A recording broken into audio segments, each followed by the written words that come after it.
Hey guys, this is Jacob Whitaker. Probably most of you know me as Gay. I'm a professional esports athlete, and some also may know me as an aim expert. Diablo. Today I'm with Aimlab. You guys asked a few different questions on Reddit, Twitter, and Discord, and I'm here to answer all of them. I have a question from Leon at Academic. How does IGLing or in-game leading affect the way you play?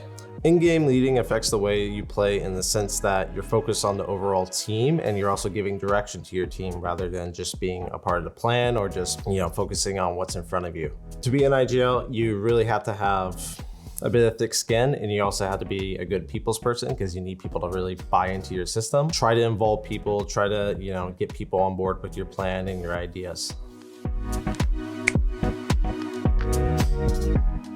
I have a question from Colt at Centra. How did you first go about getting good? Like, I know crosshair placement is key, but besides that. So when I was starting out, a big thing was trying to figure out what I didn't know. So what I would do is I would try to go to pro streams. I would ask for advice from there. I tried to see what they were doing. Focus on the fundamentals, set goals, and just play a lot. At Sean Love asked, how much time was spent aim training compared to actually playing the game, whether it's CS or Val? To be honest with you, I didn't do a lot of aim training in the beginning, and that was only because programs like Aimlabs were not available at the time.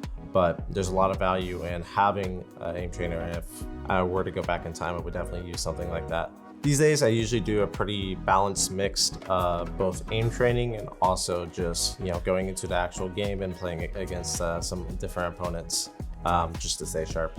At 9Boot asks, when did going pro really enter into the picture for you? Did you know it would happen, or was it something that just worked out? To be honest with you, I started FPSs out at a very early age, one of them being like Medal of Honor when I was like 6. So I've always felt like I was like pretty good since the get-go, and I felt like if I really put in time and work, I could probably become a pro. For any young players right now that are currently grinding and trying to make their way to the top, my biggest piece of advice for you is continue to set goals, try to improve day by day, and don't rush anything. I'm curious, low or high sense?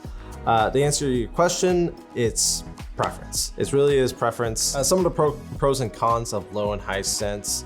For low sense in particular, you get a lot more accuracy, especially towards like longer ranges, stuff that requires like, very precise movements. And with high sense, you get a lot more speed, but maybe at the expense of accuracy.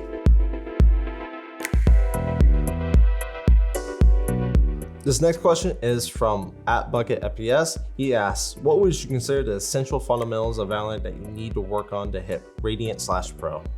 Some of the basic fundamentals is, I would say aiming is obviously a really big one for like any FPS, how you move as well, like movement, whether it be, with raise satchels, jet, and just overall like being able to strafe properly and do that sort of thing. And I also would consider ability usage as like probably the big number 3, where how you use abilities on a wide variety of agents is super important. As Simba asks, opinion on counter-strafing and Valorant. I think counter-strafing definitely has its place. While it's not 100% necessary, I do think it gives you more level of control, especially with different weapons, as that changes how fast you're moving and when you need to stop. From my own personal experience, I counter-strafe a lot, and it really helps with being able to strafe shoot and just a wide variety of different shots, and just being able to stop on target exactly when you want. LXCB asks, what is the best Aimlab exercises in your opinion for Valorant?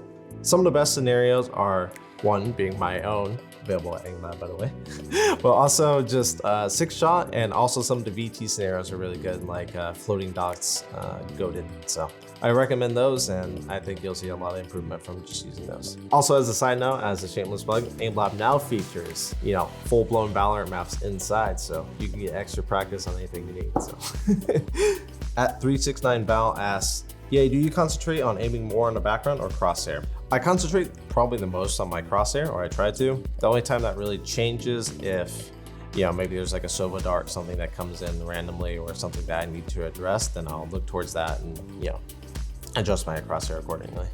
Well, that was it for today. Thank you to everyone who tuned in and watched through. I guess my final message to you guys would be, is for anyone who's looking to improve and just get better in general, just make sure you set goals every single day and just work on it day by day. And it's a process, it really is. And don't expect immediate results, and everyone learns at different rates. So just take it step by step and you'll see improvement over time.